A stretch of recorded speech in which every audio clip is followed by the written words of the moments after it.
ada. Jadi itu hanya politik orang-orang Dajjal. Bagaimana kemudian Afghanistan perang supaya senjata-senjata ini laku yang mereka buat. Dan asal Anda tahu, menurut informasi intelijennya Bang Suma, bahwasanya sekian persen dari perpuluhan itu dipakai untuk membuat senjata. Maaf nih. Sehingga kalau Anda mengatakan, coba Bang lihat negara-negara Islam perang. Yes, perang karena propaganda. Kerajaan-kerajaan di Nusantara ini diobok-obok oleh Belanda untuk dibuat berperang satu sama lain. Itulah hebatnya taktik politik adu domba yang dipakai oleh orang-orang berpikir jenius, tapi cintanya kepada dunia itu melebihi dari segalanya.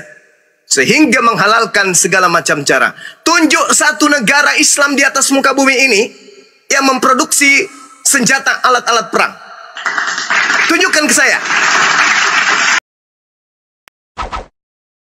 Salam satu Tuhan.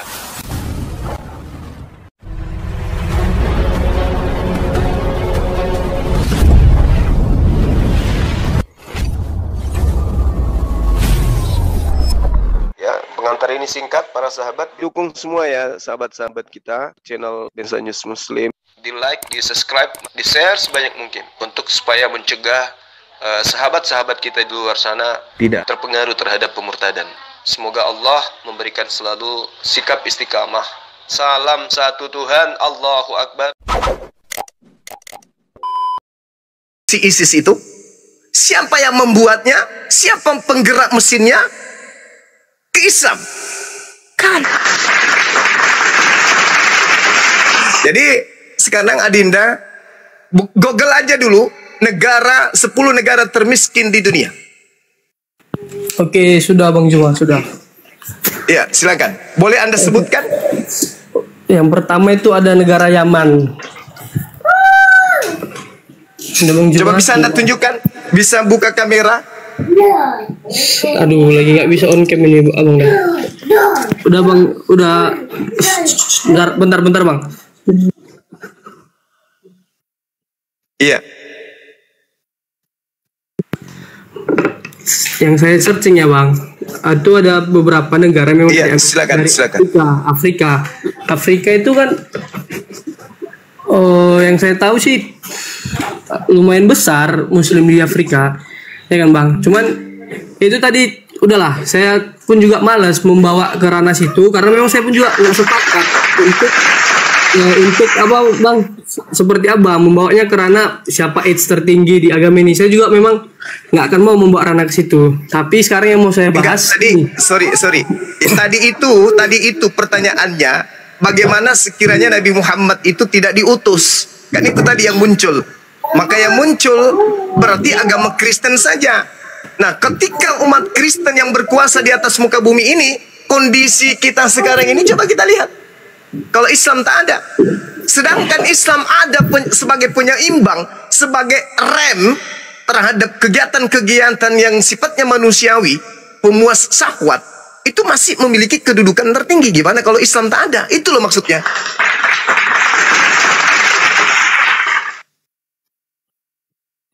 Silakan. Oke, terima kasih Bang Juma. Berarti masalah gini kan Bang Juma, dia di sini bukan masalah tentang gimana ya, saya juga bingung bilang ini. Gini aja lah Bang Juma, saya tadi lebih tertarik mau menanggapi yang tadi yang Bang Juma bilang bahwasanya orang-orang yang berperang itu, berarti Bang Juma juga udah mengklaim kan bahwasanya memang di negara Muslim pada saat ini banyak terjadi perperangan, betul kan Bang Juma? Karena Bang Juma udah mengklaim itu sekaligus menambahi bahwasanya itu adanya politik adu domba, benar kan Bang? Iya. Nah, jadi gini Bang, yang mau saya, kalaupun saya salah, saya mohon maaf ya untuk teman-teman semua kan. Di sini, kenapa saya kurang sepakat kepada Bang Juma? Kita nggak bisa menyalahkan orang yang mengadu domba kita. Kenapa kita bilang itu? Karena itu balik lagi responnya ke kita. Kalau seperti ini Bang Juma berpendapat bahwasanya itu saya yang salah adalah negara yang membuat gini, yang membuat senjata dan segala macamnya. Nah, jadi Bang Juma, seandainya nanti di akhirat ketika ditanya tentang dosa kita, siapa yang menghasut kita? Iblis. Loh, kok mau kita dihasut iblis? Kan gitu Bang Juma. Sama kayak misalnya, kok mau kita diadu domba? Berarti kita nggak bisa menyalahkan orang-orang eksternal yang di luar kita. Justru kita harus memperbaiki yang di dalam kita gitu Bang Juma. Jadi saya rasa pendapat Bang Juma itu kurang tepat menurut saya, bagi diri saya gitu Bang Juma.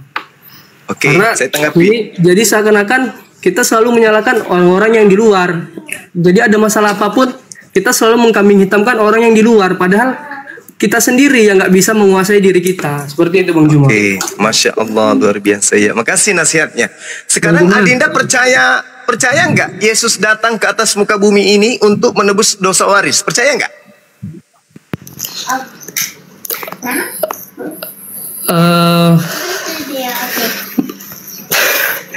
Tidak percaya Bang. Tidak percaya. Tapi konsep agama Kristen kayak mana dong? Berarti Anda nggak percaya konsep Kristen. Tadi barusan kita nggak boleh menisbahkan kesalahan orang lain. Kita harus diri kita sendiri. Terus bagaimana dengan agama Kristen? Yesus mati untuk dosa-dosa orang lain. Gimana dong? Berarti dengan kata lain, Anda menyalahkan, berarti Kristen salah berarti dalam hal ini. Yesus datang mati dibunuh untuk menebus dosa-dosa manusia. Kok bisa? Sementara pernyataan adik tadi Bang, gak izin boleh Bang, kemudian nanti di neraka apa di akhirat. Ya, Maaf ya silakan. Bang. Saya nggak tahu sih. Untuk saat ini saya sempat percaya bahwa Yesus untuk menebus dosa manusia. Tapi sekarang saya ada keraguan dan saya memang salah tadi mengucap. Saya belum bisa memastikan benar atau tidaknya. Saya masih perlu belajar lagi. Tapi kan yang maksud saya Bang, yang mau kita bahas ini yang terkait tadi tentang respon diri kita terhadap luar gitu loh. Dan kita menyalahkan yang luar seperti itu Bang. Oke, baik. Berbicara mengenai politik dunia, itu tidak bisa disangkut pautkan dengan keyakinan. Itu dulu. Kalau saya salah menyampaikan, ini saya mengatakan bahwasanya sekiranya Islam itu tidak ada. Lalu kemudian saudara mengatakan jangan salahkan orang, salahkan diri Anda sendiri. Bung, bagaimana dengan Adam? Adam alaihissalam diciptakan langsung dengan kekuasaan Allah langsung, dengan tangan Allah langsung, bercakap-cakap dengan Allah langsung, hidup di surga langsung, serba nyaman, serba ada, serba berkecukupan. Hanya satu perintah aja dikasih. Apa katanya? Jangan kau makan satu itu. Cuman satu pun dilanggar. Kenapa demikian? Karena manusia punya kehendak bebas, free will. Satu perintah. Jadi kesalahan yang ada kemudian bukan sepenuhnya kepada Adam, tapi unsur luarnya, yaitu iblis. Pola kemudian berlanjut, turun ke bumi. Apakah selesai? Tidak. Al-Quran mengatakan sebagian kalian akan menjadi musuh sebagian yang lain. Bible mengatakan perjanjian lama, aku akan menjadikan keturunanmu dan keturunannya bermusuhan. Berarti apa? Agama masuk di atas bumi ini sebagai penyeimbang, role model untuk orang-orang yang berakal. Meskipun demikian, apakah iblis akan tenang? Enggak. Orang jadi ulama, penghafal Quran, menjadi ustadz, apakah iblis pensiun untuk menggoda? Tidak. Sampai roh kita keluar dari jasad, iblis itu akan selalu datang. Makanya Al-Quran mengatakan apa? Minal jinnati wan nas. Setan itu dari kelompok manusia dan ada juga dari kelompok jin. Nah, dari kelompok manusia inilah yang menggoda. Sehingga ketika Anda mengatakan, nggak bisa dong, ini kan nggak boleh salahkan orang. Biar bagaimanapun Anda harus membentengi diri. Betul, itu betul sekali. Tapi bukan berarti bahwa yang menggoda itu tidak salah. Karena itu adalah iblis. Kerjanya iblis yang menggoda. Mereka mau supaya berhasil untuk menjatuhkan umat manusia. Sehingga apa? Jangan dikatakan dia Islam kemudian lantas kemudian dia suci dari segala sesuatu kesalahan. Tidak. Yang Anda harus pahami, nih dengarkan, 1 menit terakhir. Pola di Islam, pencipta alam semesta nusul kemudian ajarannya di atas muka bumi melalui Roh Kudus. Kemana perginya Roh Kudus? Ingat, di Islam, Qul nazzalahu ruhul qudusi min rabbika bihaqqa.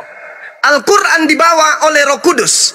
Kebenaran-kebenaran yang ada, wa qulil haqqu min rabbikum. segala kebenaran yang didatangkan oleh Allah melalui Roh Kudus dituangkan di sebuah kitab suci bernama Al-Quran. Jadi Roh Kudusnya mengumpulkan ajarannya di Al-Quran. Ulangan 18:18. Aku akan menaruh firmanku di mulut Nabi tersebut yang sama seperti Nabi Musa. Berarti Al-Quran ini harus dibukukan. Ajaran Roh Kudus ini harus dibukukan. Jadi poinnya adalah ketika umat Islam itu salah, berarti dia meninggalkan Roh Kudus yang ada di dalam Al-Quran. Dia tidak mempraktekkan Al-Quran, sehingga dia jatuh, kemudian berdosa. Karena dia meninggalkan Al-Quran. Bedanya dengan Kristen adalah setiap Kristen memiliki Roh Kudus pada dirinya.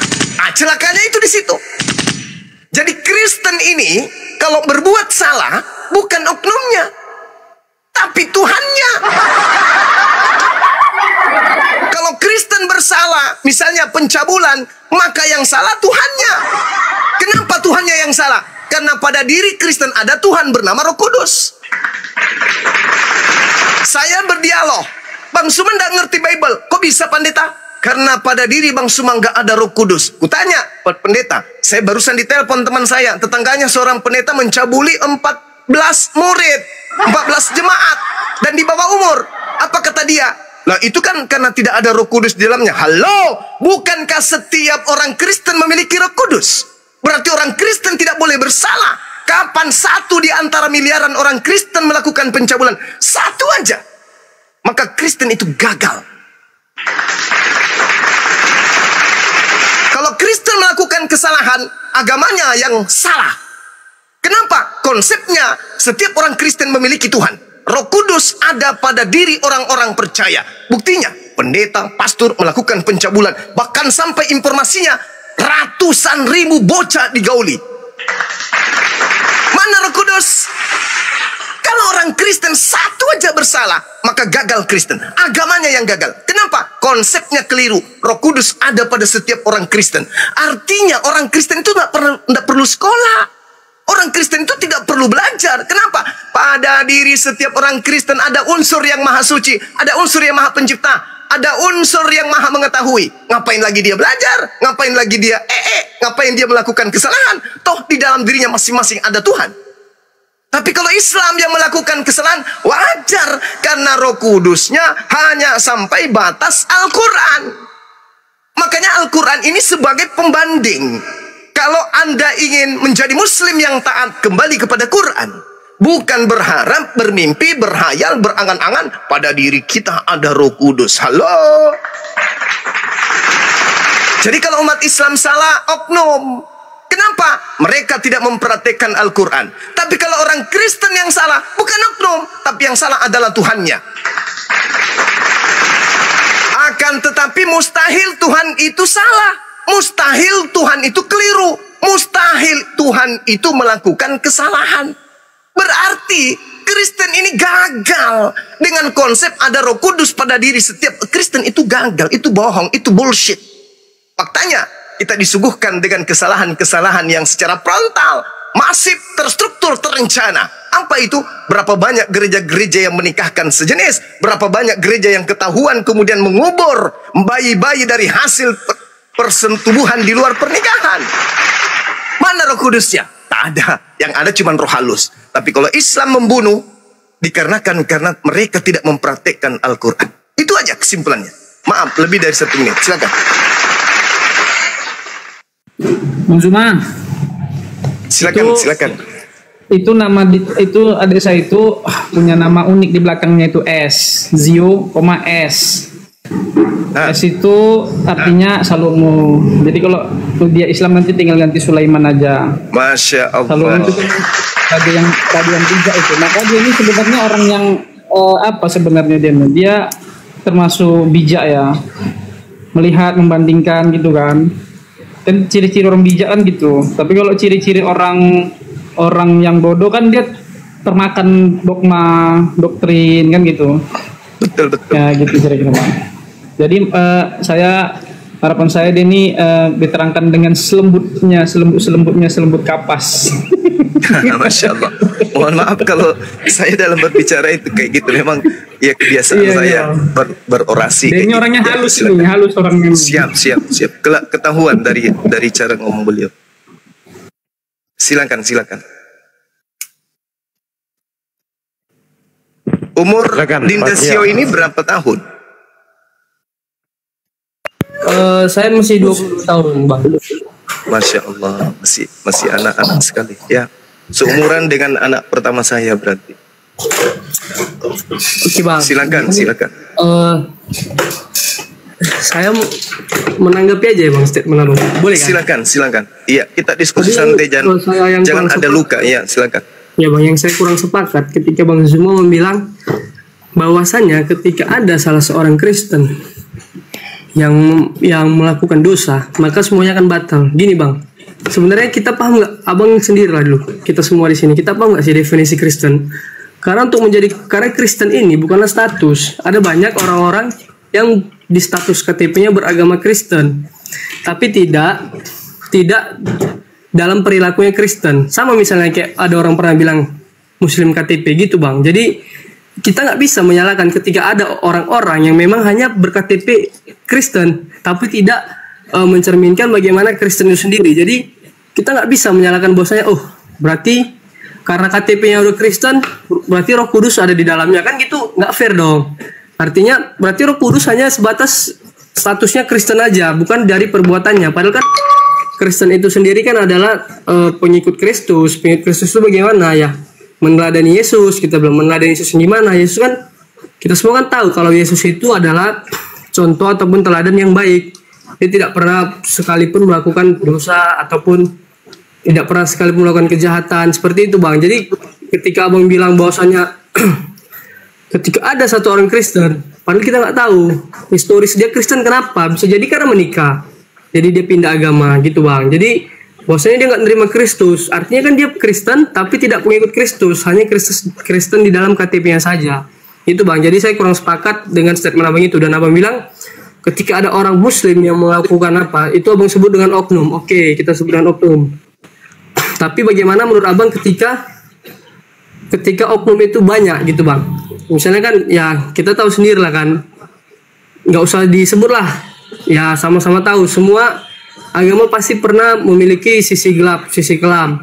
Tapi kita itu wajar di dalam dunia ini ya kan, di dalam dunia ini karena sekelas Nabi pun bahkan pernah jatuh ke dalam dosa gitu bang. Jadi kita nggak bisa langsung mematahkan bahwasanya satu Kristen ini batal gitu bang. Saya kurang sepakat di situ bang. Mungkin itu yang bisa saya sampaikan. Terima kasih bang. Oke, baik. Jadi gini, Bung. Pengajaran kebenaran di Islam itu terangkum di dalam Al-Quran. Oknum sebanyak apapun dari umat Islam yang melakukan kesalahan berarti tidak mempraktikkan Al-Quran. Berbeda dengan orang Kristen. Orang Kristen itu konon disebut sebagai orang yang percaya.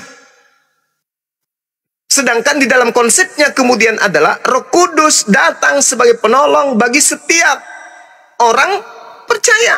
Berarti Kristen. Setiap Kristen. Lalu kemudian, kalau ada ini mengatakan bahwasanya di Kristen itu harus melihat oknum, bukan melihat agama. Izinkan saya mengurai pengakuan Yesus di dalam Matius 15 sampai nomor 23. Yesus kemudian bertemu dengan orang-orang Yahudi, muridnya, yang tidak makan babi, tentunya. Yang tidak menyembah Yesus, pastinya. Yang bersunat, itu udah pasti. Waspadalah kepada nabi-nabi palsu. Ini kata Yesus nih. Bukan kepada Kristen, tapi kepada Bani Israel, muridnya. Kristen belum ada. Yang datang kepadamu dengan menyamar seperti domba. Tetapi sesungguhnya mereka adalah serigala yang buas. Dari buahnya. Buah di sini adalah ajaran. Dari ajarannya, dari buahnya, kamu akan mengenal mereka. Dapatkah orang memetik buah anggur dari semak duri? Atau buah arak dari rumput duri? Demikian setiap pohon. Nah, berbicara pohon, berarti agama. Demikian setiap pohon yang baik menghasilkan buah yang baik. Sedangkan pohon yang tidak baik menghasilkan buah yang tidak baik. Tidak mungkin pohon yang baik itu menghasilkan buah yang tidak baik. Ataupun pohon yang tidak baik itu menghasilkan buah yang baik. Nah, ini kata Yesus. Nomor 19-nya di Matius 7. Dan setiap pohon yang tidak menghasilkan buah yang baik pasti ditebang dan dibuang ke dalam api. Kata Yesus. Kata Yesus nih, setiap pohon artinya agama yang tidak mengajarkan buah yang baik harus ditebang. Berarti agamanya tidak melihat oknumnya. Jadi dari buahnya, Yesus melanjutkan, jadi dari buahnya kamu akan mengenal mereka. Nah, kita masuk dalam intinya. 21 dari Matius 7. Bukan setiap orang yang berseru kepadaku, Kurios, Kurios, Tuhan, Tuhan. Di Indonesia dirubah menjadi Tuhan. Tuhan, Tuhan. Akan masuk ke dalam kerajaan langit. Di Bible dirubah menjadi surga. Melainkan dia yang melakukan kehendak Tuhanku yang di surga, Bapakku yang di langit. Sekarang pertanyaannya, atas kehendak siapa orang Kristen menyembah Yesus? Atas kehendak siapa Kristen kemudian percaya kepada Paulus? Atas kehendak siapa Kristen ibadah minggu? Atas kehendak siapa kemudian Kristen tidak bersunat, makan babi? Jadi dari buahnya kamu mengenal mereka. Bukan setiap orang yang memanggil aku Kurios, Tuhan, Tuhan akan masuk ke dalam kerajaan langit. Melainkan dia yang melakukan kehendak Bapakku yang ada di langit. Pada hari terakhir, banyak orang akan berseru kepadaku, Tuhan, Tuhan, bukankah kami bernubuat demi namamu, mengusir setan demi namamu, dan mengadakan banyak mujizat demi namamu juga? Pada waktu itulah aku akan berterus terang kepada mereka dan berkata, aku tidak pernah mengenal kamu, enyahlah daripadaku, kamu sekalian pembuat kejahatan. Dari buahnya, kalau dari buahnya sudah kelihatan ada yang satu salah, yaitu memanggil aku Tuhan, bernubuat, bermujizat, mengusir setan pakai namaku, tapi dalam keagamaannya tidak melakukan kehendak Bapa yang ada di langit, maka dia tidak akan masuk ke dalam surga. Pertanyaannya, apakah oknum? Tidak. Nabi bercerita nabi, berarti bercerita kelompok. Ketika dari ajaran Nabi itu muncul, memanggil aku Tuhan, memanggil aku Tuhan, bermujizat, bernubuat, mengusir setan, tapi dalam sub agamanya tidak menjalankan kehendak Bapa, maka itulah nabi palsu itu. Maka seluruh ajarannya harus ditebang dan dilemparkan ke dalam api. Jadi Nabi tidak berbicara oknum. Nabi berbicara kelompok, berbicara agama, millah, dinul, perkumpulan, persekutuan.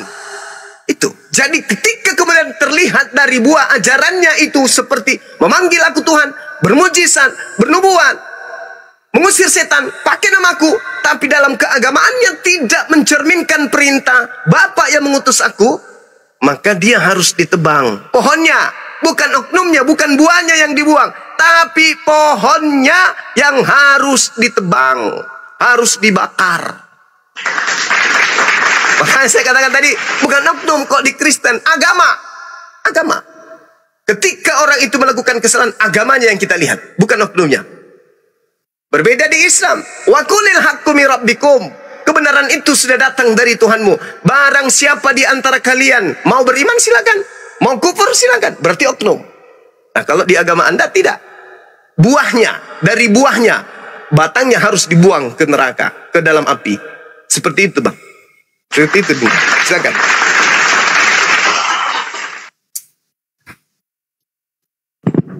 Silakan. Siang. Bang Dalbo tidur aja dulu, Bang. Oke, Bang Juma. Gila, ini terakhir nih kayak ini saya berstatement ya. Kayak saya turun sini, Bang. Setuju saya dengan pendapat Bang Juma yang mengatakan jika itu bukanlah kehendak Bapa yang ada di surga. Ya kan, Bang Juma? Nah, kan tadi yang saya bahas kan, Bang Juma, itu dianya bukanlah tentang agama. Jadi ini bukan apa agamamu, bukan Bang Zuma, tapi melainkan dari buah. Makanya kami Bang Zuma sekarang ada banyak gerakan Kristen yang berbicara tentang berbuah, artinya buahnya yang perlu. Karena kita nggak perlu bilang kita Kristen, kita memuji Tuhan gini, tapi kita tidak terlihat dari buahnya. Makanya sekarang ada ya salah satunya saya ya Bang Zuma, pemuda yang bergerak misalnya berbuah. Kami sering mengatakan kita harus tertanam dan berbuah, begitu Bang Zuma. Ini kalau Bang Zuma bilang tadi bukannya memanggil Tuhan, itu yang benar. Bahwasanya di perjanjian lama dulu pernah ada sebuah kisah yang menceritakan aku lupa namanya siapa, tapi di situ waktu ketika ingin memindahkan tabur bait suci Allah waktu zamannya Raja Daud. Nah, jadi ketika itu tabur bait suci itu memang nggak boleh dipegang, tapi ketika itu waktu yang dibawa oleh lembu pakai lembu yang kayak becak-becak gitu, jadi mau jatuh, makanya dipegang, lalu yang memegang ini mati. Makanya disitulah bahwasanya apa yang baik menurut manusia belum tentu baik di hadapan Tuhan. Jadi itu statement yang memang mendukung pendapat Bang Zuma tadi, bahwasanya memang yang terutama itu adalah kehendak Bapa di surga bagaimana gitu Bang Zuma. Tapi ya dari diskusi ini ya mungkin ya saya banyak belajar lah dari Bang Zuma, tapi ini belum cukup bagi saya Bang Zuma, kayaknya saya harus belajar lagi. Mungkin itu aja yang saya sampaikan kepada host. Ya, makasih Dinda Sio. Saya boleh menambahkan sedikit? Silakan Dinda Richard, silakan. Baik.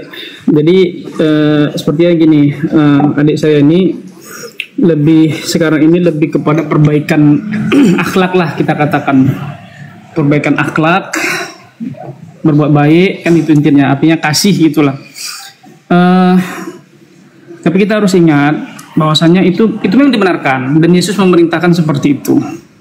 Dalam Islam pun diperintahkan juga untuk berbuat baik kepada sesama, tolong menolong dan sebagainya. Tapi ingat apa kata Yesus? Iman tanpa perbuatan mati. Perbuatan tanpa iman sia-sia. Artinya kita pilih salah satunya, dua-duanya nggak ada gunanya gitu loh. Kita pilih hanya beriman aja tanpa perbuatan mati artinya di neraka gitu loh. Dan perbuatan aja berbuat baik, akhlak yang baik, akhlak yang bagus, tapi imannya salah, iman ini terkait dengan ketuhanannya, maka itu semuanya sia-sia.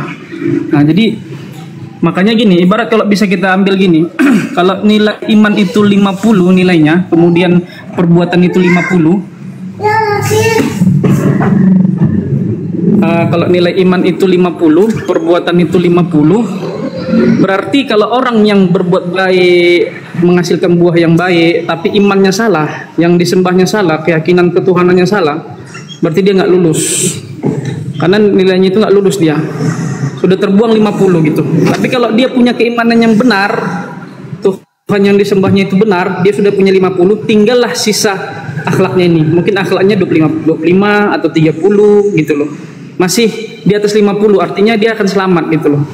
Maka sayang sekali kalau ada orang yang, kata Yesus, kalau ada orang yang akhlaknya baik, bagus, tapi imannya salah, itu mati katanya. Nah, perbuatan tanpa iman itu sia-sia katanya.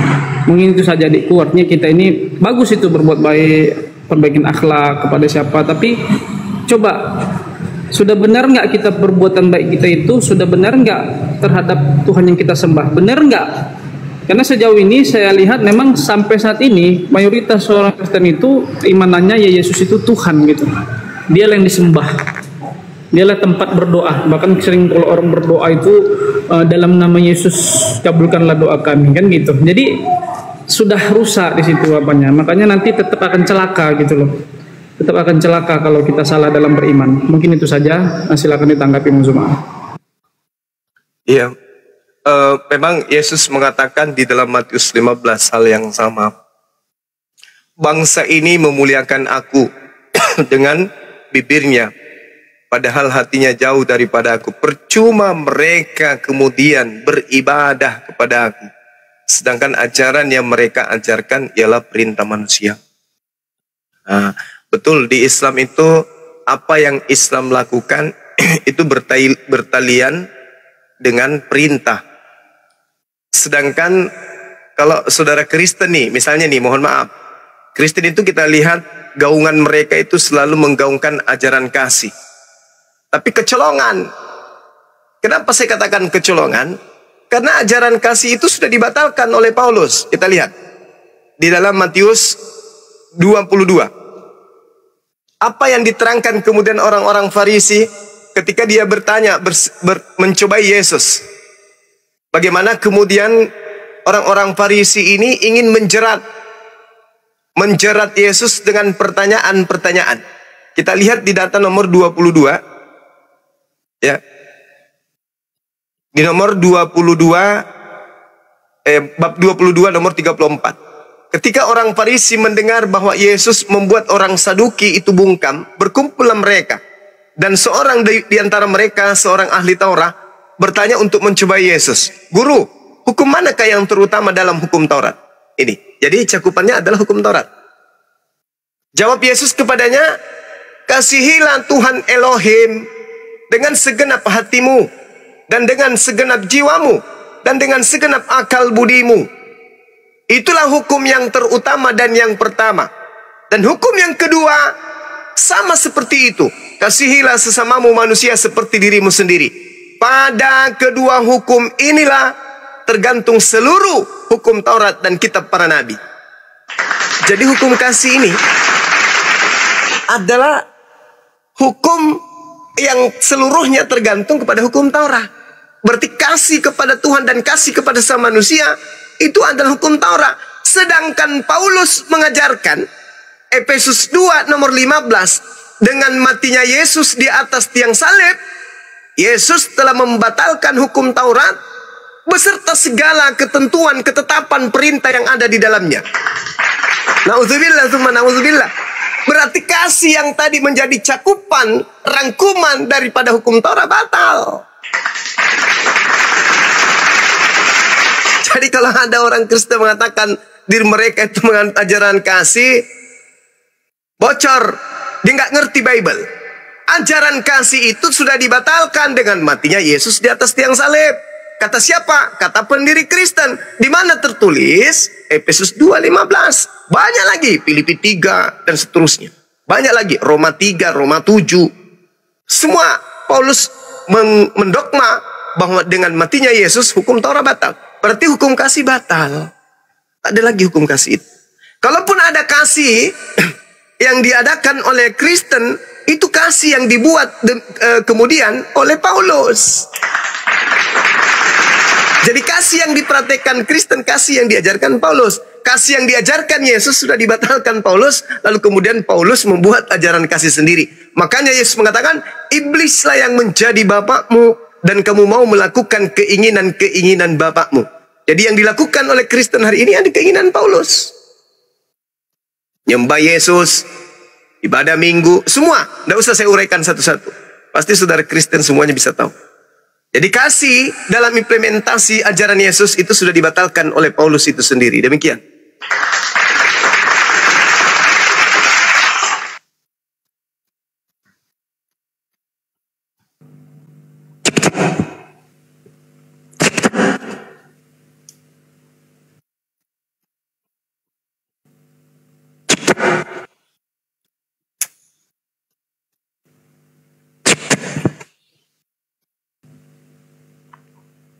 Nah ini kasih.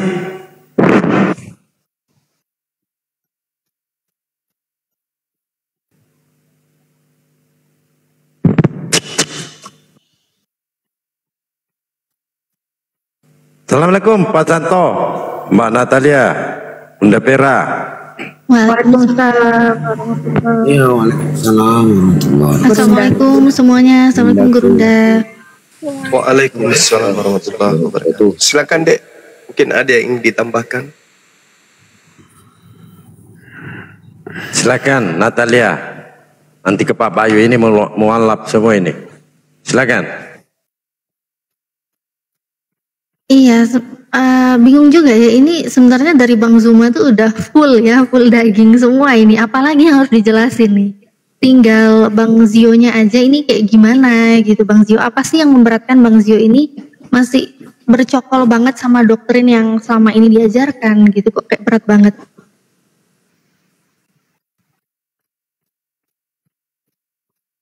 Bang Zio-nya monitor nggak?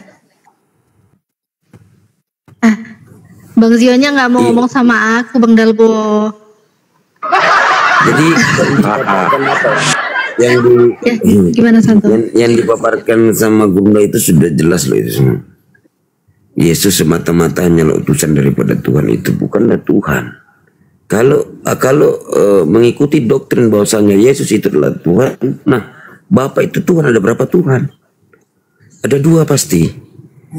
Bapa Tuhan, Yesus Tuhan. Bagaimana ceritanya Tuhan itu ada 2 kan begitu. Tambah juga pula Roh Kudus 3 lagi. Aduh, Tuhan 3, aduh hancur. Aduh, Bonal tak sanggup ngomong nih. Lanjut, Natali. Perang Tuhan. Iya, Ya kalau adik Zio ini, menurut informasi, beliau percaya kepada Allah dan percaya Yesus hanya utusan, gitu.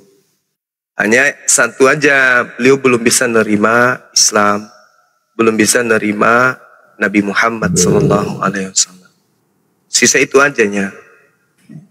Enggak, iya, beliau sudah tidak percaya kemudian ketuhanan Yesus seperti itu. Izin Guru, maksudnya memang sudah nggak percaya dengan Bible itu sendiri, atau masih ada mungkin percaya tentang penebusan dosa? Dari izin Bang, dari keterangan dari abang saudara Ustadz Richard tadi, bahwa saudara Zio ini belum bisa menerima kenabian dari baginda Muhammad Rasulullah SAW. Itu memang itu hal yang sangat sulit Bang, sama seperti yang saya alami dulu, bahwa memang di mata kita seorang Kristen bahwa Nabi Muhammad ini adalah sangat jelek, sejelek-jeleknya dulu. Yang saya imani juga seperti itu Bang, karena menurut dari cerita ke cerita banyaklah diceritakan tentang kejelekan Nabi Muhammad. Ternyata setelah kita pelajari, setelah kita telaah ajaran baginda Muhammad Rasulullah SAW ini tidak seperti apa yang diberitakan oleh saudara Kristen yang lain, terutama pendeta yang mendoktrin bahwa Nabi Muhammad itu seperti ini, seperti itu wajar. Namun kepada Bang Zio yang tadi yang dikatakan di awal, dia itu sudah seperti ateis, larinya sudah mau ke ateis. Jadi saya katakan sama Bang Zio, saya juga dulu sama seperti abang. Seandainya agama Islam tidak ada di dunia ini, bahkan di Indonesia ini, saya lebih baik menjadi ateis Bang. Karena kenapa? Di seluruh agama yang saya pernah pelajari, tidak ada yang bisa saya terima. Baik agama, maaf ya, agama Konghucu, Hindu, Buddha, Kristen, yang lain dan segalanya itu tidak bisa saya terima dengan akal. Jadi lebih baik saya ateis. Kalau seandainya Islam tidak ada di Indonesia, itu Bang. Tetapi karena adanya Islam yang bisa saya terima akal dan yang sesuai dan dirunut mulai dari Bible dengan Al-Quran, itu masih banyak kesamaannya. Seperti Yesus itu adalah utusan untuk hanya kepada Bani Israel, begitupun juga di Al-Quran. Begitu Bang. Silakan lanjut Guru Nda. Aku izin dikit boleh ya, Bang Zio. Bang Zionya dengerin kita ngomong nggak ini? Iya, lanjut Kak. Oke, Bang Zio, ini benar. Berarti Bang Zio itu masih menolak Nabi Muhammad ya, kenabian baginda Muhammad ya? Iya Kak. Iya, sebenarnya itu ya tadi itu nggak cuma Bang Zio sendiri. Tadi contohnya Bang Bayu juga pernah merasakan. Aku dulu juga sama Bang Zio. Sempat aku tuh merasakan aku harus meninggalkan Kristen. Tapi walaupun tahu Islam itu kebenaran, aku nggak mau masuk Islam karena belum ada feel ke baginda Nabi Muhammad. Itu dulu seperti itu. Nah tapi setelah tahu, ini aku sedikit sharing aja pengalaman pribadi aku ya Bang Zio ya. Jadi ini aku membandingkan sosok Nabi yang dulu kata-katakan oleh kaumku dulu ya, maksudnya di lingkunganku dulu mengatakan dia negatif. Ternyata enggak. Jadi gini Bang, mengenai doktrin Yesus itu satu-satunya yang bisa menyelamatkan kita, ya kan dulu seperti itu. Tidak ada keselamatan di luar Yesus. Tapi ternyata apa? Nabi Muhammad itu kisahnya romantis banget Bang pada umatnya. Ini aku ingat banget ya. Ini aku ceritain 2 kisah aja sedikit, nanti bisa diluruskan Bang Zuma. Ini mengenai kisah Nabi Muhammad itu, dulu aku pernah merasa dia itu buruk, ternyata enggak. Aku ngerasa dia itu orang yang jahat, yang kasar, yang suka perang, ternyata enggak. Jadi gini, Nabi Muhammad itu dulu pernah waktu sebelum beliau meninggal. Jadi baginda Nabi Muhammad itu sempat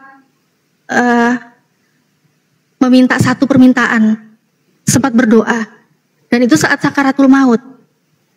Jadi saat sakaratul maut itu Nabi Muhammad merasakan sakit, dan Nabi Muhammad itu minta begini, ya Allah, tolong timpakan semua rasa sakit umatku ini kepada diriku. Jadi Nabi Muhammad tuh nggak mau umatnya itu merasakan sakit.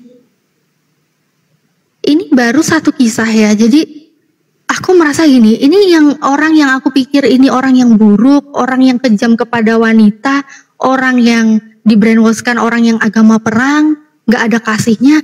Ternyata kepada umatnya ini nggak ada. Kita lihat aja deh, kita bandingkan. Bukan saya ingin membanding-bandingkan satu nabi dengan nabi yang lain gitu ya. Tapi kita lihat aja nih. Nggak pernah ada kisah nabi seperti ini yang rela menahan sakit seluruh umatnya. Itu hanya baginda Nabi Muhammad. Kemudian mengenai keselamatan, Nabi Muhammad juga sudah menjamin. Nabi Muhammad itu orang yang dijamin masuk surga. Orang yang pertama masuk surga itu Nabi Muhammad. Tapi apa? Nabi Muhammad itu meminta kepada Allah. Nabi Muhammad tidak akan pernah mau masuk surga terlebih dahulu sebelum seluruh umatnya itu masuk surga. Jadi nanti akan ada orang yang paling sibuk. Di akhir nanti ada orang yang akan paling sibuk. Semua mikirin keselamatannya dirinya masing-masing. Tapi Nabi Muhammad enggak, dia nyari umatnya ada di mana, dia cari, dia jemput satu-satu. Walaupun kita ini punya iman cuma sekecil apapun ya, sekecil aja, sedikit aja kita punya iman kepada Allah dan Nabi Muhammad. Nabi Muhammad itu akan mencari kita, akan menjemput dan akan memasukkan kita ke dalam surga. Setelah semua umatnya, seluruh umat Nabi Muhammad masuk surga, baru Nabi Muhammad mau masuk surga. Jadi ini aku benar-benar langsung ngerasa bersalah banget pada saat itu. Ya, jadi benar ini kisahku memang. Karena dulu aku merasa Nabi Muhammad seperti yang tadi sudah Bang Bayu jelasin ya. Di luaran orang yang belum mengenal Islam, kebanyakan takut dan seperti itu menilai Nabi Muhammad. Tapi ternyata setelah aku tahu itu, nggak pernah ada Nabi yang bisa seromantis ini kepada umatnya. Dan kalau Nabi Muhammad saja dijamin masuk surga, terlebih lagi Nabi Muhammad sudah berjanji, semua umatnya masuk surga terlebih dahulu, baru Nabi Muhammad mau masuk surga. Itu, mohon maaf kepanjangan, silakan Bang Zuma bisa diteruskan. Masya Allah. Jadi beberapa nabi kemudian diberikan oleh Allah kemudahan di dalam menjalankan syariat yang mereka bawa. Ketika Nabi Muhammad kemudian diminta, apa yang engkau inginkan akan aku berikan. Mintalah. Tapi Rasulullah SAW kemudian menangguhkan permintaannya. Untuk di dunia, aku enggak minta apa-apa untuk umat. Tapi nanti di akhirat, ketika ada umatku yang tergelincir dalam neraka, disitulah baru aku akan minta agar diberikan syafaat. Nabi Musa minta kemudian umatnya supaya yang salah, yang mau dapat hukuman. Bahkan Nabi Musa diceritakan kaumnya ada yang diperintahkan untuk bunuh diri. Yesus ketika kemudian dia hendak meninggal dunia, di dalam Yohanes 19 itu, dia malah teriak untuk dirinya, Eli, Eli, Eli, Tuhanku, Tuhanku, mengapa engkau meninggalkan aku? Dia nggak peduli kepada kaumnya, dia nggak peduli kepada umatnya. Harusnya sebagai Tuhan, kalau dia benar Tuhan, yang diperhatikan adalah kaumnya, umatnya, yang menyembahnya. Tapi justru dia lebih minta diselamatkan. Eli, Eli lama sabaqtani. Nabi Muhammad sudah di penghujung kematian, bukan dirinya seperti yang diceritakan oleh Adinda tadi. Malah dia teriak, umatku, ummati, ummati, ummati. Jadi ada 3 wasiat Rasulullah tentang penjagaan kepada umatnya. Dan yang kedua adalah salat. As-salat, as-salat, as-salat. Salat, salat, salat. Alaikum bissalah, alaikum bissalah, alaikum bissalah. Wahai umatku, pelihara ibadahmu, pelihara salatmu. Wajib atasmu salat, wajib atasmu salat. Jangan kau tinggalkan, wahai umatku. Menjelang kematian beliau, beliau lebih perhatikan umatnya daripada dirinya sendiri. Bahkan beliau lebih memperhatikan umatnya daripada anak-anaknya. Kalau tidak percaya silakan buka di dalam hadits Bukhari nomor 6886. Seluruh nabi kemudian datang umatnya Nabi Musa, datang umatnya Nabi Musa minta, Musa minta kepada Tuhanmu agar dosa-dosa kami di dunia dimaafkan. Nabi Musa mengatakan, coba kau tanya kepada Abraham. Abraham mengatakan justru kepada Musa. Orang pada ke Musa. Nabi Musa mengatakan, coba kau datang kepada Nabi Isa. Orang-orang datang kepada Nabi Isa, minta kepada mereka, ya Nabi Isa, selamatkan kami atas dosa-dosa kami. Tapi apa kata Nabi Isa? Kamu datang kepada baginda Rasulullah Muhammad sallallahu alaihi wasallam. Karena stok kami itu sudah habis di dunia. Beliau masih punya stok berupa syafaat yang dipersiapkan untuk umatnya. Kamu ke sana minta kepada beliau. Di hadisnya itu kemudian baginda Rasulullah Muhammad sallallahu alaihi wasallam memberikan kemudian syafaat. Makanya seruannya ketika beliau hidup, apa dia katakan kepada umatnya? Jaminlah aku 6 perkara, maka aku akan menjamin engkau surga. Itu kata Rasulullah, jamin aku 6 perkara wahai umatku, maka aku akan menjamin kalian surga. Jaga perkataanmu, jaga kemaluanmu, jaga tindakanmu, jaga ibadahmu. Itu 6 perkara jaga, aku jamin engkau surga. Jangan berbohong, jangan berdusta, jangan berzina, jangan mencuri. Kau jamin aku 6 perkara itu, aku akan menjaminkan engkau surga di hadapan Tuhanku. Ini baginda Rasul Muhammad SAW. Kenapa kemudian kita yang hidup jauh dari beliau justru membenci beliau? Apa kesalahannya kira-kira? Dituduh pedofil, dituduh kejam. Apa kesalahannya? Sementara bangsa, umat, manusia yang hidup sesamanya justru menyanjung, memuliakan beliau. Sampai beliau masih sudah meninggal pun mereka tidak ingin ditinggalkan oleh jenazah beliau. Saking cintanya kemudian.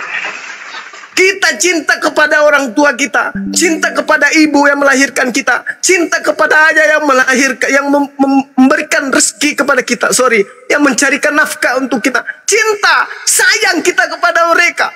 Tapi mereka ketika meninggal dunia, tak ada di antara kita yang minta, jangan kuburkan ibuku, biarkan aku bersama dengan mayat ibuku. Gak ada. Tapi ketika baginda Rasulullah Muhammad sallallahu alaihi wasallam meninggal dunia, umatnya, para sahabatnya minta, jangan kuburkan beliau.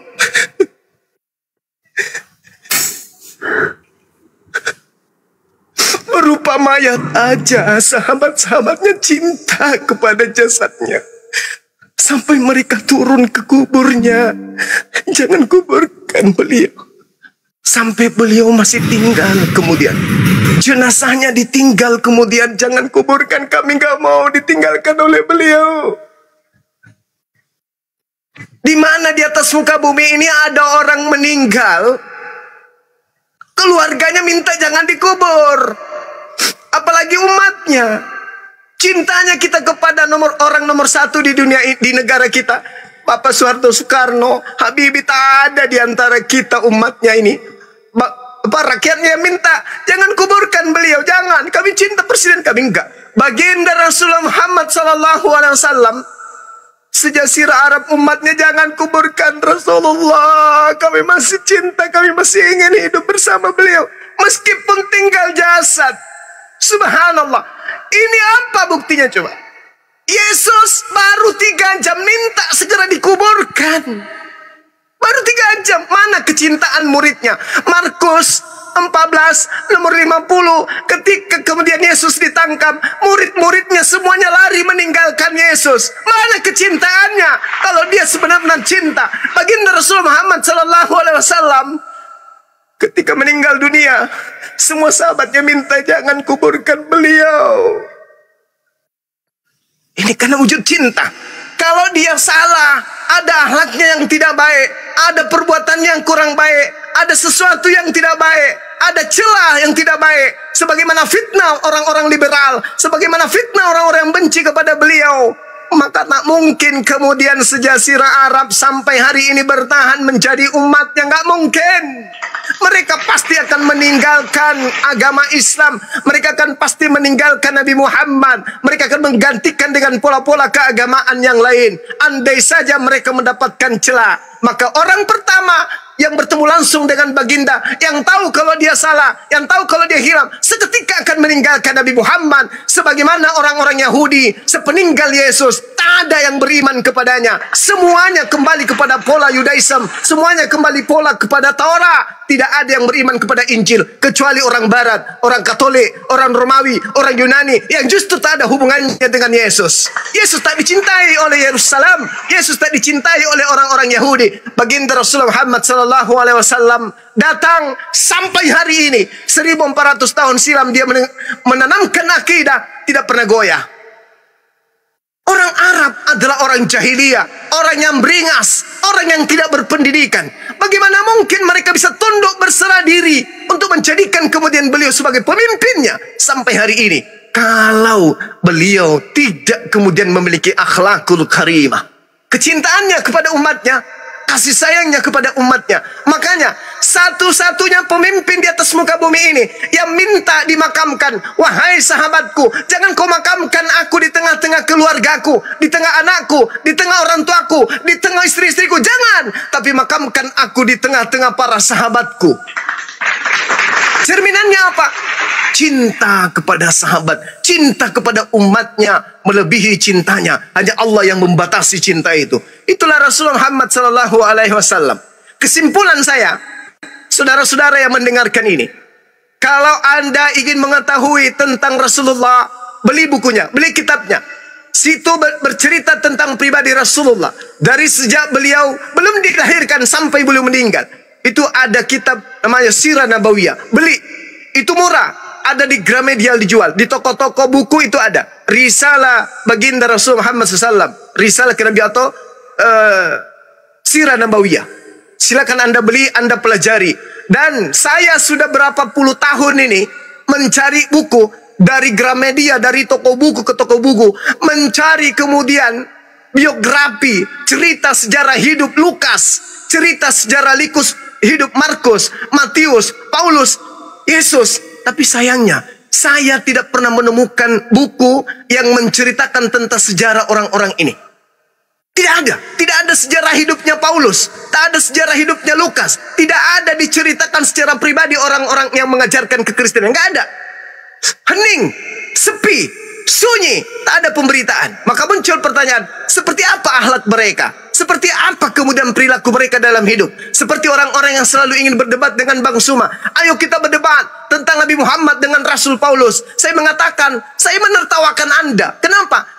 Baginda Rasul Muhammad SAW dari sejak lahir sampai dia meninggal, buku sejarah hidupnya, hari pertama, hari kedua, hari ketiga, hari keempat, dan seterusnya sampai 63 tahun diceritakan lengkap di sana. Paulus, di mana bukunya? Kitabnya harus saya baca supaya saya bisa membandingkan dengan nabiku. Ternyata sudah 2000 tahun tidak ada seorang Kristen pun, level pendidikan apapun dia, strata pendidikan apapun gelarnya, tidak pernah membuat sebuah buku yang menceritakan tentang risalah kehidupan Paulus. Bahkan nama bapaknya pun tak ada Kristen yang tahu, nama ibunya pun tak ada yang tahu. Jadi Paulus ini ngapain aja selama umur hidupnya? Tak ada yang tahu, gelap. Ini yang dijadikan rasul. Sedangkan nabiku, rasulku, baginda Rasul Muhammad SAW, semuanya terjawab. Pola hidupnya di usia 1 sampai 10 tahun, 10 tahun sampai 20 tahun, 20 tahun sampai 30 tahun, 30 tahun sampai 40, 50, sampai 63 tahun. Semuanya diceritakan lengkap. Paulus, mana ceritanya ketika dia masih kanak-kanak? Sepi, sunyi. Siapa yang tahu kelakuan dia? Siapa yang tahu perbuatan dia? Siapa yang tahu kalau dia itu adalah begini, begini, dan begitu? Tak ada yang tahu. Tapi seketika cuma diimani. Umat Islam beriman kepada Rasulullah karena umat Islam mengenal secara pribadi kepada Rasulullah Muhammad SAW melalui risalah kenabian, Sirah Nabawiyah. Nah, ini pembanding Jadi saya titip pesan kepada saudara Kristen yang mendengarkan ini, silakan bencilah Nabi Muhammad, tapi izinkan mata Anda, izinkan akal Anda, izinkan hati Anda, izinkan waktu Anda untuk membaca kisah kehidupan beliau. Izinkan. Jangan membenci seseorang tanpa Anda mengenal orang tersebut. Jangan membenci orang karena mendengarkan orang lain. Jangan mendengarkan berita simpang siur tentang beliau. Baca kitabnya yang menceritakan tentang perilaku, tindakan, akhlak dari kecil sampai beliau meninggal. Baca. Selayaknya kami rindu ingin membaca kisah hidup Paulus, tapi kami tidak bisa menemukannya dimanapun. Disembunyikan atau gimana? Wallahu alam bissawab. Entah apa tujuannya. Paulus tidak dikenali oleh umatnya, tapi Paulus memberikan 13 buku sebagai panduan keagamaan, sedangkan Nabi Muhammad hanya memberikan 1 buku, yaitu Al-Quranul Karim. Paulus memberikan 13 buku, tapi kemudian umatnya justru tidak mengenal Paulus ini siapa. Bahkan untuk mengetahui siapa bapaknya, tak ada Kristen satu manusia pun di atas muka bumi ini. Seusia 2000 tahun Kristen, tak ada yang tahu siapa nama bapaknya Paulus. Gelap. Berarti dia orang yang tidak dikenal. Sekira begitu sebagai penutup saya. Mudah-mudahan apa yang kami sampaikan bisa bermanfaat bagi saya pribadi dan juga bagi umat Islam pada umumnya, dan juga kepada adik-adik Kristen, anak-anak Kristen yang mau belajar menuju kepada kebenaran. Demikian. Assalamualaikum warahmatullahi wabarakatuh. Waalaikumsalam. Assalamualaikum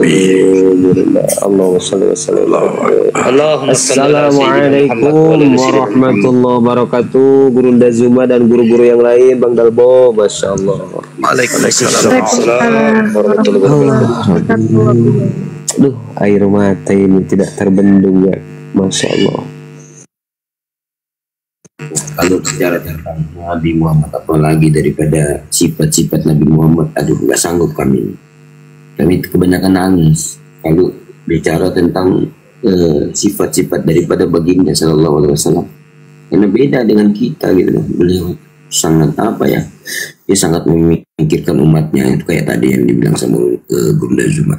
Dan saudara Zio, sebenarnya Gurunda Zuma itu tugasnya sudah selesai, mungkin sama Anda semua sudah dibeberkan, sudah dijelaskan sama Gurunda Zuma. Ya mungkin tinggal dari Anda gitu loh, karena la ikraha fiddin, tidak ada paksaan untuk masuk Islam. Dan Allah pencipta langit dan bumi itu tidak untung kalau kamu kalau kamu masuk Islam. Allah pun tidak rugi. Pencipta langit dan bumi tidak akan menang dan tidak akan rugi di situ. Itu kembali kepada dirimu aja gitu. Gitu aja sih. Ya mungkin dari Gurunda Zuma tugasnya sudah selesai, mungkin sama Anda semuanya sudah disampaikan. Ya mungkin ada teman-teman lain yang mau ditambahkan. Silakan Ustadz Abuya atau Mbak Natali. Sedikit akhi sidik ya, Bang Dalbo izin sedikit boleh, Bang Dalbo? Ya, Silakan Ustadz. Masya Allah. Apa yang disampaikan oleh Gurunda Zuma barusan dikonfirmasi di dalam Al-Quran surah Al-Ahzab ayat 21. Begini Pak Zio. Bismillahirrahmanirrahim. Laqad kana lakum fi Rasulillahi uswatun hasanatun liman kana yarjullaha wal yawmal akhir wa dzakarallaha katsira. Shadaqallahul azim, wallahu a'lam bihaqiqatil murad. Sungguh telah ada pada diri Rasulullah itu suri tauladan yang baik bagimu, yaitu bagi orang-orang yang mengharap rahmat Allah dan kedatangan hari kiamat dan banyak mengingat Allah. Maka Pak Zio harus tahu, tadi Gurunda Zuma sudah sangat jelas memaparkan tentang sosok baginda Rasulullah Sallallahu Alaihi Wasallam, dan itu semua dikonfirmasi oleh Al-Quran bahwa dalam diri Rasulullah itu ada suri tauladan yang baik, yang mana suri tauladan tersebut kita sebagai umatnya selalu berusaha untuk mencontohnya. Itulah yang diusahakan oleh umat muslim ketika kami ingin diaku sebagai umat Rasulullah, maka kami selalu berusaha mengikuti jejak langkah yang dilakukan oleh baginda Rasulullah. Tadi sudah dikasih kisi-kisinya oleh Gurunda, ada namanya kitab Sirah Nabawiyah. Bahkan sedikit para guru di dalam kitab Al-Barjanji pun itu ada tentang kisah baginda Rasulullah. Wa kana sallallahu alaihi wasallam syadidal haya'i wat tawadu', ya'sifu na'lahu wa yarqa'u thawbahu wa yahlubu syatahu wa yasiru fi khidmati ahlihi bi siratin sariyah wa yuhibbul fuqara wal masakin wa yajlisu ma'ahum wa ya'udu mardahum. Sudah sangat banyak tadi data-data yang sudah disampaikan oleh Gurunda Zuma. Saya hanya sedikit mengonfirmasi apa yang tertulis di dalam Al-Quran sehingga sesuai tadi yang disampaikan oleh Gurunda Bang Zuma. Maka ketahuilah kesimpulannya, kana khuluquhul Quran, akhlaknya Rasulullah adalah Al-Quran, sesuai dengan firman Allah di dalam surah An-Najm, Bismillahirrahmanirrahim, wan najmi idza hawa ma dhalla sahibukum wa ma ghawa wa ma yantiqu 'anil hawa in huwa illa wahyu yuha. Apa yang dilakukan oleh Rasul, apa yang diucapkan oleh Rasul, apa yang ditetapkan oleh Rasul, itu merupakan bimbingan wahyu dari Allah. Dan ketahuilah Bang Zio, bukan hanya Nabi Muhammad saja, tetapi semua para nabi itu dimuliakan oleh Allah, dan kami Muslim memuliakan semuanya. La nufarriqu baina ahadim minhum, kami tidak membeda-bedakan para nabi, termasuk Nabi Isa alaihi salam atau baginda Yesus. Begitu Pak Zio, wallahu a'lam bishawab. Lanjut para guru yang lain. Gurunda Zuma kemana Bang Dalbo? Ke Pental? Ke Pental mungkin nih beliau memang di luar, ya Masya Allah. Mungkin Pak Zio bisa juga menceritakan junjungan Anda atau Paulus, siapa tahu ada ya sejarahnya yang kami, bagaimana yang disampaikan tadi Bang Zuma, beliau mencari buku-bukunya, siapa tahu kan namanya siapa tahu. Izin dulu Bang. Siapa tahu ada buku yang tersembunyi yang kami tidak temui, kan begitu. Silakan. Siap Bang. Izin dulu Bang, kayaknya itu di lain waktu bisa lah kita bahas. Saya mau izin ini Bang, ada kerjaan kan. Silakan. Makasih lah dulu ya untuk Abang Dalbo ya dan teman-teman lainnya, dan juga Bang Zuma. Saya banyak belajar pada hari ini. Saya izin pamit ya abang-abangku ya, kakak-kakakku. Iya Bang. Mana Bang? Ya baik. Bang Zio. Tunggu dulu, ada Bang Zuma di bawah minta Mau naik kemana tadi. Bang Zionya? Bang Zio mau kemana? Mau nge-gym. Mau nge-gym Bang. Mau nge-gym. Oke, terima kasih ya teman-teman. Ada uang tidak ada uang juga sama aja pembawaannya. Kan banyak istri sekarang kalau nggak ada